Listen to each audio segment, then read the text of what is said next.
بسم الله الرحمن الرحيم والسلام عليكم ورحمة الله تعالى وبركاته.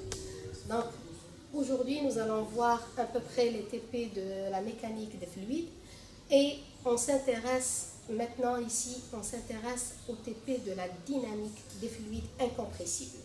On commence par le TP d'un écoulement d'un fluide à travers un venturi. Le deuxième TP, c'est l'écoulement d'un jet d'eau sur un obstacle. Et le troisième TP, c'est un écoulement d'un fluide à travers un orifice. Mais avant de commencer ces TP, il faut les trois TP travaillent avec ce qu'on appelle un banc hydraulique. Ça, c'est un banc hydraulique. Donc, il faut comprendre comment il fonctionne ce banc hydraulique. Donc, on a un banc hydraulique ici qui est, on va l'utiliser, qui est sans installation, sans les installations qu'on a montrées là-bas. Donc, je vais ouvrir le banc hydraulique pour vous montrer à l'intérieur comment il fonctionne. Donc, ce qu'on va voir, donc normalement, on va voir qu'il y a un seau à l'intérieur du banc hydraulique et ce banc, il travaille avec un système de balance. Je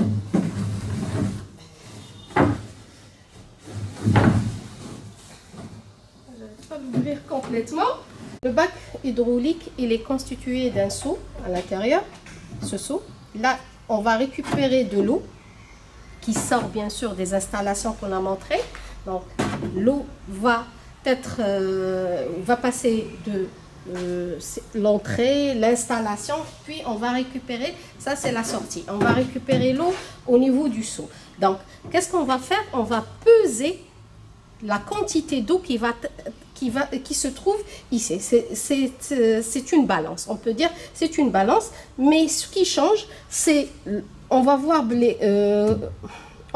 que l'axe de rotation, il est à peu près, il n'est pas au niveau de la moitié, mais il est à, on va voir ici l'explication. Donc l'axe de rotation par rapport à la pesée, il est à 3 fois, voilà l'axe de rotation, donc il n'est pas au niveau de la moitié.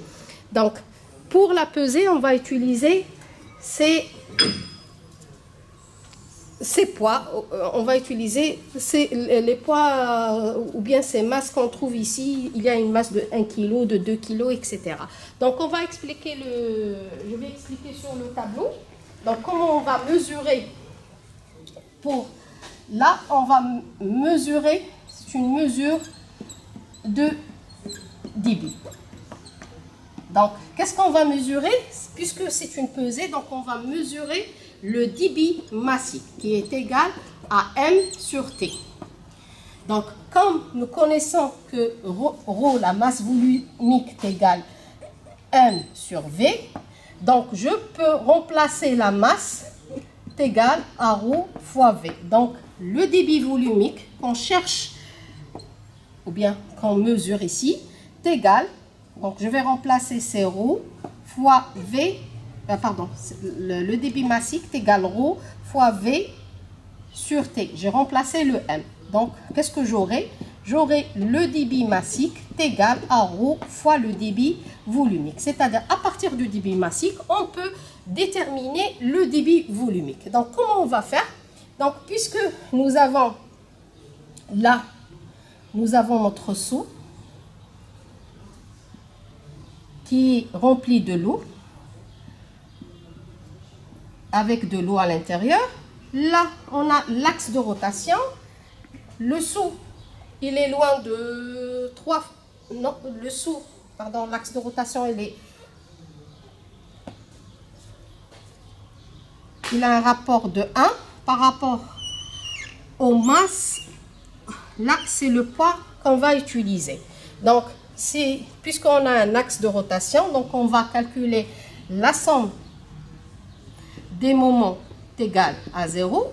Donc ici, on a le poids Et ici, on va avoir une force, ou bien le poids de l'eau. On peut dire c'est le poids de l'eau. Donc, ici, notre poids qu'on va utiliser, le P. Donc, on aura le poids, le moment pour le poids utilisé avec de la scie, on peut dire FE, plus le moment de l'eau, du poids de l'eau, est égal à 0. Donc, à partir de là,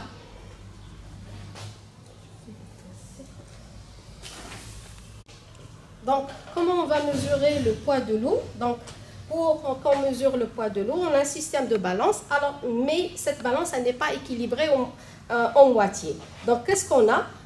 La balance, l'axe de rotation, il est à 1 mètre du seau d'eau et à 3 mètres de la masse qu'on utilise. Donc, 1 centimètre. Ah là là, on a 10 centimètres. C'est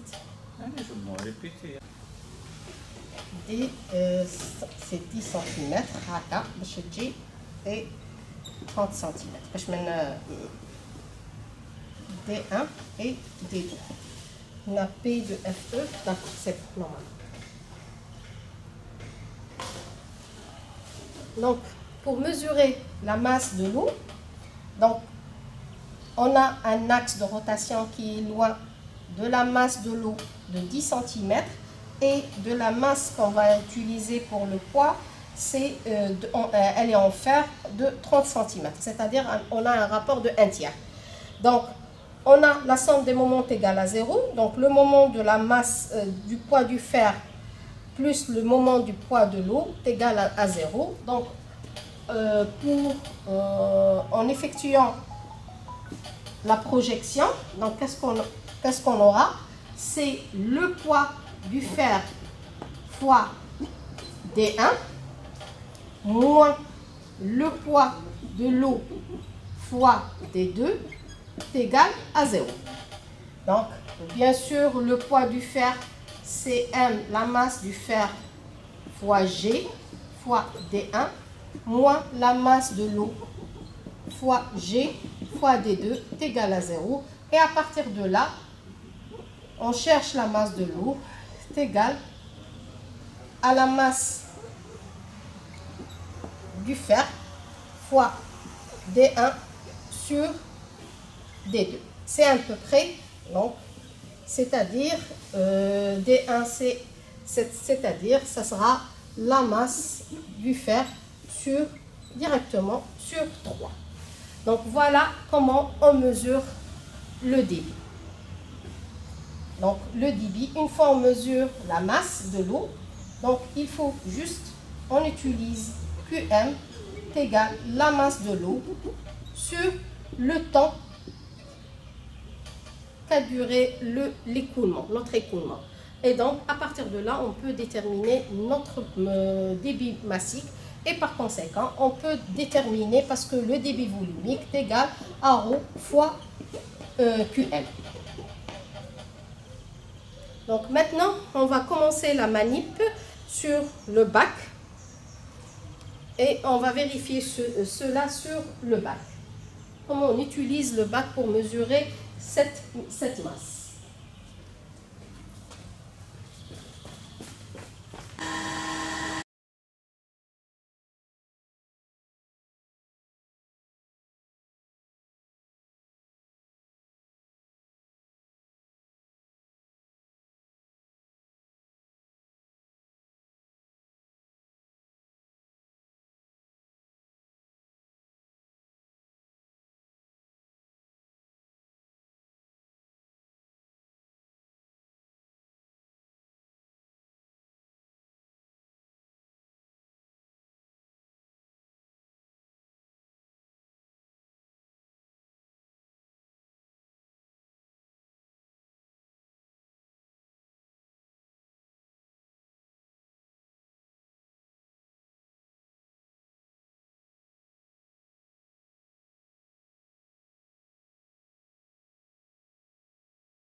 Donc, on va commencer, on va atteindre l'équilibre. Donc, une fois elle atteint l'équilibre, c'est-à-dire on mesure 1 kg et je mets ma masse de 2 kg, je commence le chrono. J'attends une autre fois qu'on atteint l'équilibre pour une deuxième fois. Et on mesure le temps nécessaire pour atteindre cet équilibre. Donc c'est bon. Donc on a une mesure de combien? Donc c'est 10,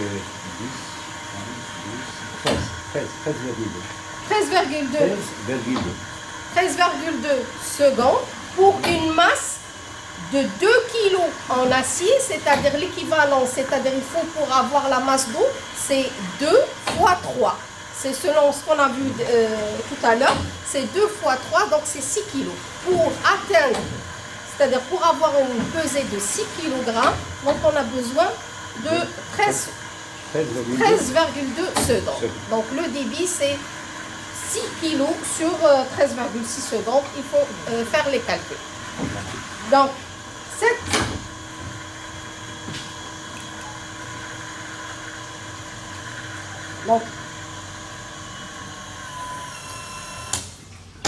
technique, on va l'utiliser pour tous les manips qu'on va voir tout à l'heure. Donc on va commencer la manip l'écoulement à travers un obstacle. Donc avant tout, je vais expliquer l'écoulement à travers un obstacle avant qu'on entame l'expérience.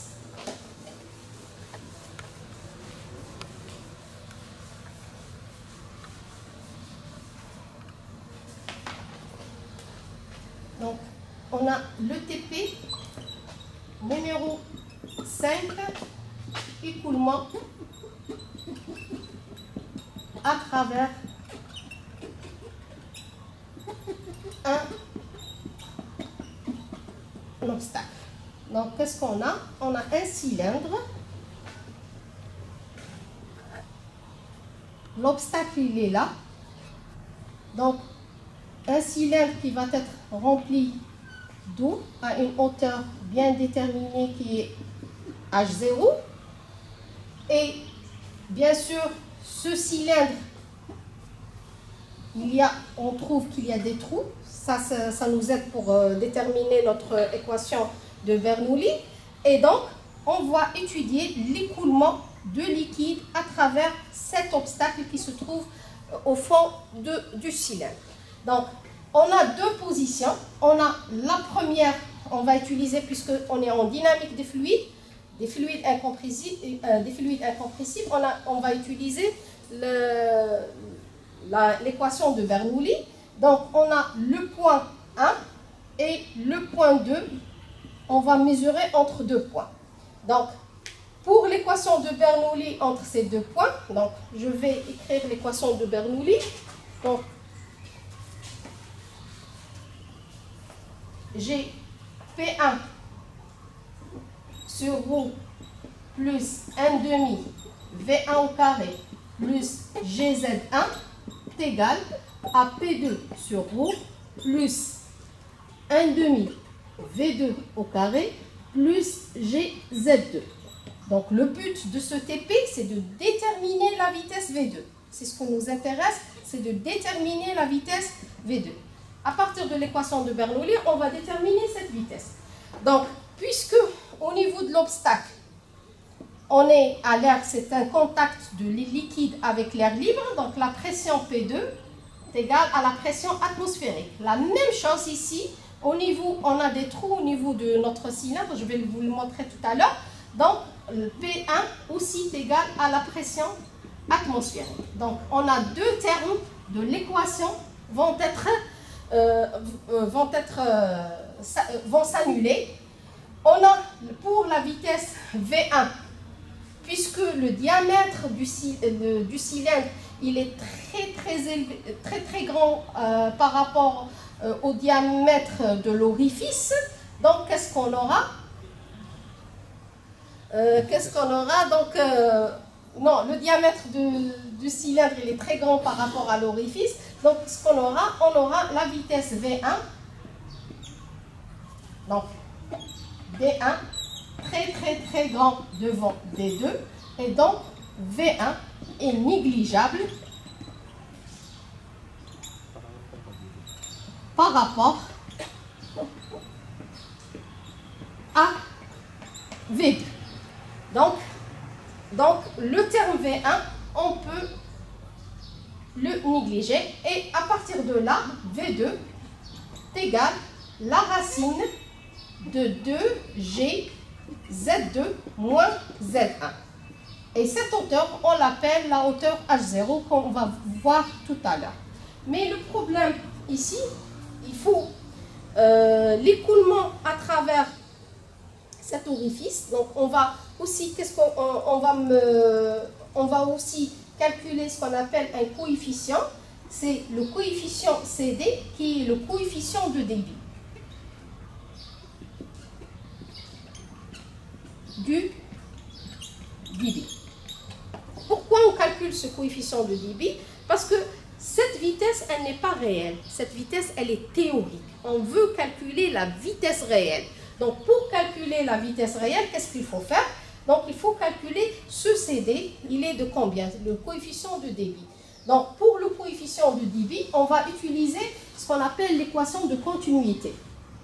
Donc, le CD est égal au débit réel sur le débit théorique. En utilisant l'équation de continuité, on a le débit égal la vitesse fois la surface. Donc, qu'est-ce qu'on aura? Donc, le CD est égal, on va remplacer le CD va égal à la vitesse réelle sur la vitesse théorique fois la surface réelle sur la surface théorique. Donc, pour la vitesse réelle, nous avons vu je commence par la vitesse théorique. La vitesse théorique, selon Bernoulli, est égale à racine de 2G. Nous avons noté ça H0. La vitesse réelle est égale à aussi 2G, mais H1. Ce H1, on va le mesurer avec le tube de Pitot. C'est-à-dire on va mesurer réellement la hauteur avec la contraction du liquide au niveau de l'obstacle. Donc, c'est ce qu'on va mesurer. La surface maintenant, il nous manque la surface réelle. On commence par la surface théorique. La surface théorique, puisque l'orifice il est sous forme circulaire, donc c'est pi fois d au carré sur 4. Donc c'est théorique toujours. Le diamètre théorique par rapport à l'orifice, on le trouve au niveau de l'installation. On peut le lire au niveau de l'installation. Maintenant, pour le diamètre réel, qu'est-ce qu'on va utiliser? On va déterminer ce diamètre réel par rapport à, c'est-à-dire avec une lame. On utilise le diamètre réel par, là on va le mesurer, c'est une mesure par le diamètre réel par une lame. On va voir ça au niveau de la manipulation. Donc pourquoi on utilise ça? Je vais expliquer pourquoi on a l'orifice. L'écoulement, il ne prend pas toute la surface. Il ne fait pas ça. L'écoulement du liquide, il fait pas, on n'aura pas ce mouvement du liquide. Mais qu'est-ce qu'on a? On a une contraction du liquide. C'est au niveau de l'orifice. Le diamètre du jet d'eau, il est inférieur par rapport au diamètre de l'orifice. C'est pour cela qu'il faut déterminer ce qu'on appelle le coefficient de contraction. Donc ici, le CD est égal au C, un coefficient, ça on va appeler ça le coefficient de vitesse, le CV, et ça, on va l'appeler le coefficient CS. C'est un coefficient de contraction de la surface étudiée. Donc maintenant, on va faire la manip au niveau du... On va démarrer cette manip sur le banc d'essai. Bien sûr, il faut avant tout, pour allumer la pompe, il faut avant tout ouvrir le robinet d'eau. Après, on allume la pompe. Donc, on aura un remplissage de notre bac. Donc, l'orifice, il est là. Ce qu'on va étudier, il est là. C'est ça l'orifice qu'on va étudier. Et là, il y a, la dernière fois, je vous dis qu'il y a des trous pour avoir la pression atmosphérique. Là, on a des trous. Au sommet du réservoir, on a des trous pour avoir la pression atmosphérique à l'intérieur du réservoir. Donc on attend jusqu'à atteindre le trop-plein.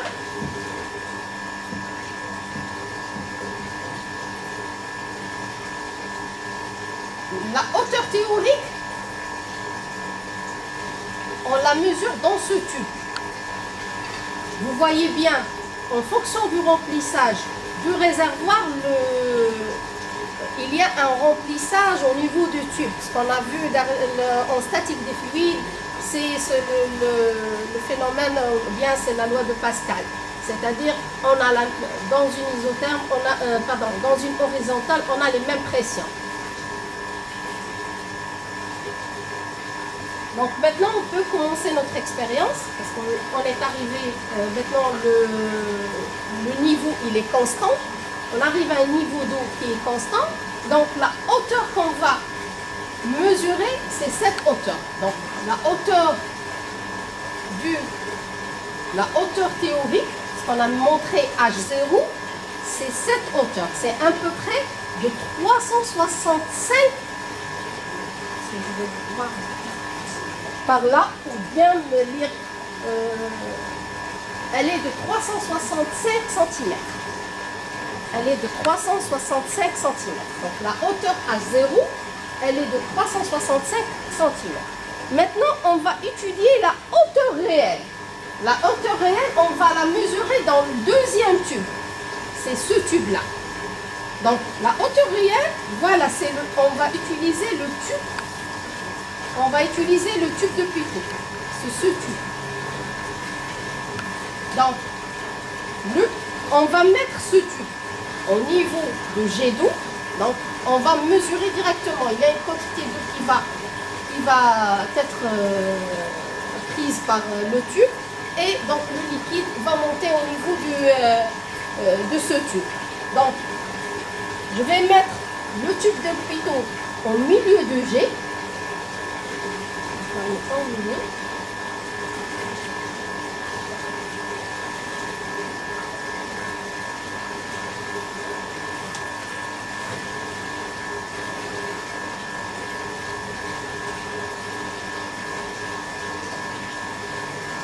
J'arrive pas à le mettre.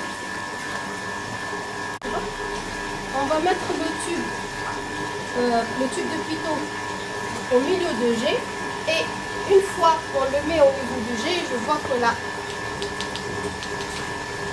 il y a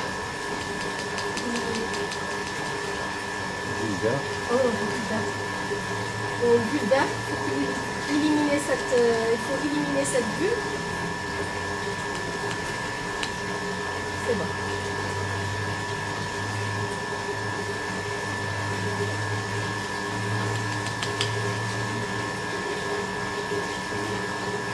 Donc, on voit bien que les deux hauteurs ne sont pas identiques. Généralement, la hauteur réelle, elle est toujours inférieure à la hauteur théorique parce qu'il y a une perte, il y a une contraction du liquide. Donc, la hauteur réelle, elle est toujours inférieure de quelques millimètres par rapport à la hauteur théorique. Donc, là, si je vais lire, elle est de 363. Elle est de 363 mm. Donc ça, c'est pour la hauteur réelle. Donc, avec la hauteur théorique et la hauteur réelle, je peux calculer ce qu'on appelle le coefficient de vitesse. On peut calculer la vitesse théorique et la vitesse réelle et par conséquent, le coefficient de vitesse. Maintenant, il nous manque le coefficient de surface. Le coefficient de surface, premièrement, il nous faut le diamètre théorique. Le diamètre théorique, il est là. Orifice diamètre. Il est de 13 mm. Orifice diamètre, il est de 13 mm. Comme il est en millimètres ou bien en inch.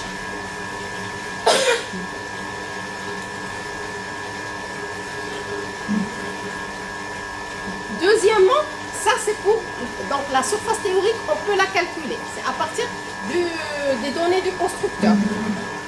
Maintenant, il nous faut la deuxième, c'est la surface réelle ou bien le diamètre réel. Pour le diamètre réel, je vais mesurer ce diamètre, le diamètre de G. Je vais placer la vidéo.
Le coefficient de débit.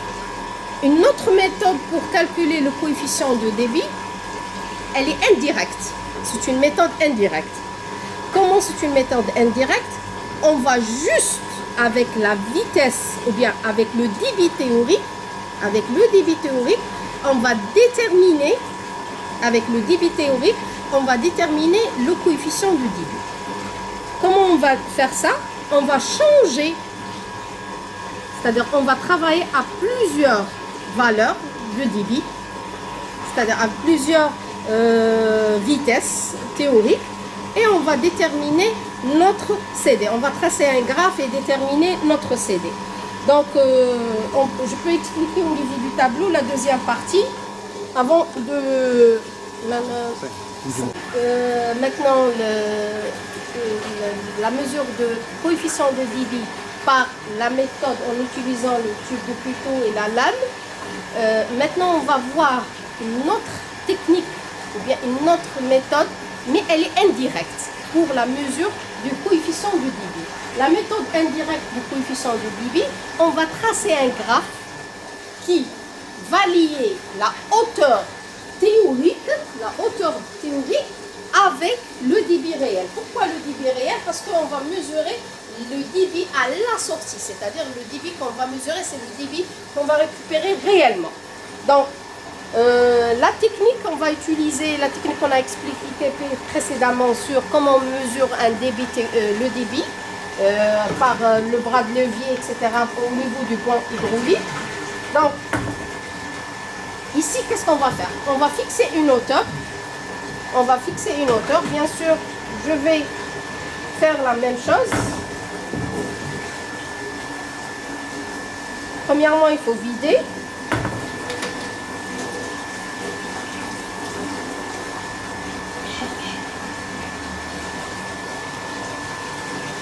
Donc, on va vider, puis on utilise les 2 kg. On attend qu'on atteint l'équilibre, le point d'équilibre. Je vais mettre les 2 kg et j'attends le passage à une autre fois au point d'équilibre en mesurant le chrono, en mesurant le temps par le chrono.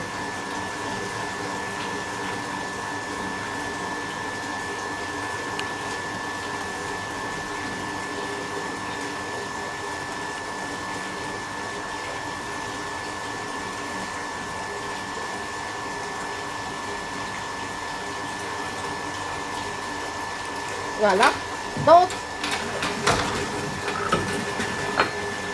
on a un temps réalisé pour une hauteur de 365 mm, voilà, 32,2 secondes. Pour une hauteur de 365, la même chose, la même hauteur de 365 mm. Maintenant, qu'est-ce qu'on va faire? Il nous faut plusieurs points. On va tracer une courbe, donc il nous faut plusieurs points. Donc, on va faire des ouvertures, différentes ouvertures, c'est-à-dire différents débits. Ou bien on va fermer. Je vais essayer de fermer un petit peu. Donc, on a un abaissement de la hauteur au niveau du réservoir qui correspond à un abaissement de la hauteur théorique. J'attends que ça se stabilise.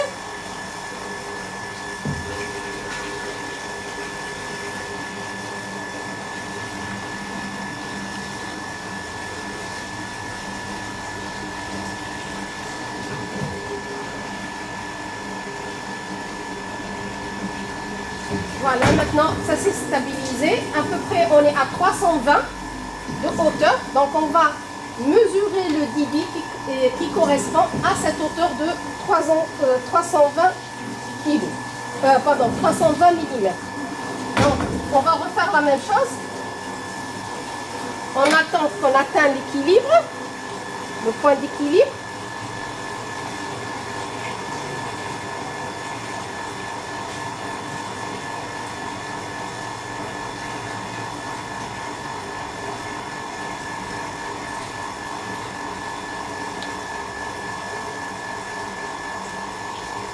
Et on va mettre nos 2 kilos et on attend une autre fois que l'équilibre, on atteint l'équilibre une deuxième fois pour cette masse de 2 kilos.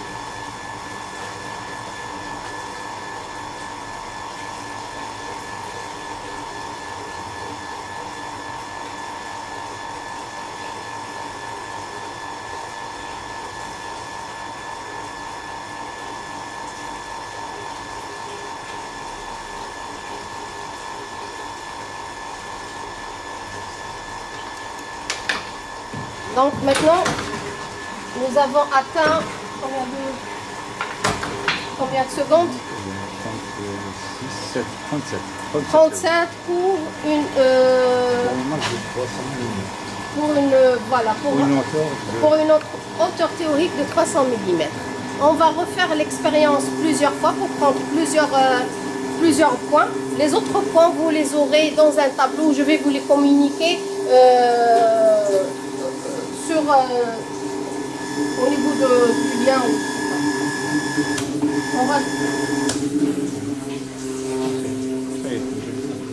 La deuxième partie, on va mesurer le débit indirect. C'est une méthode de mesure de débit, elle est indirecte. Donc, comment on mesure le coefficient de débit? Le coefficient du débit, le CD. Donc, le CD, je l'ai noté tout à l'heure, c'est le débit réel sur le débit théorique. Donc, puisque c'est le débit réel sur le débit théorique, pour le débit, on va tracer la courbe de... ce qu'on va faire, on va tracer la courbe de Q. Q égale F de H individu. D'accord. Donc, on va tracer la courbe de QV réel en fonction de F racine de H0. On va montrer comment on va tracer cette courbe. Donc, premièrement, nous savons bien que le débit réel, donc on va le garder. Donc, Q réel est égal CD fois Q théorique. Nous savons bien avec l'équation de continuité CD est égal S0, la S théorique, fois la vitesse théorique. Donc, le CD fois S théorique fois la vitesse théorique, donc la vitesse théorique est égale, tout à l'heure nous l'avons démontré, c'est 2G H0. Et pour que je trace Q réel est égal CD fois S théorique fois racine de 2G fois racine de H0. C'est-à-dire que vous aurez la pente, votre pente, si on trace une courbe, Q réel en fonction de racine de H0, donc c'est selon l'équation qu'on a ici, normalement c'est une droite qui passe par l'origine, et votre pente sera égale à CD fois S théorique fois 2G, racine de 2G, et à partir de là, on détermine notre CD. Merci pour votre attention et bon courage pour ultérieurement d'autres textes.